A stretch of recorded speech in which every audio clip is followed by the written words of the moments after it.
Sada smo skupili dvije velike zvijezde, redni broj 1 i redni broj 13. Zajedno će nam prenijeti ovu atmosferu.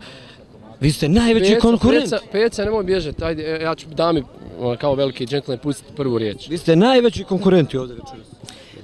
Što se mene tiče, ja mislim da je Hari veliki konkurent i rekla sam mu ukoliko ne rasturi, ja ću ga rasturiti.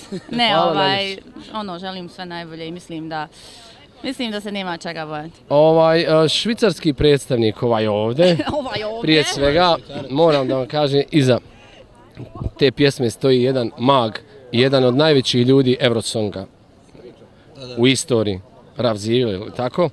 I moram da kažem da to nije uopšte pjesma koju treba zaboraviti, mislim prije svega klasična eurovizijska pjesma koja je sjajna, tako da mislim da od zadnjeg momenta neće se znati ko je to favorit, ko nije, sve su ovo naglabanja, bezvezna i ne bi ja to uopšte rekao da iko ima korak naprijed ili korak nazad.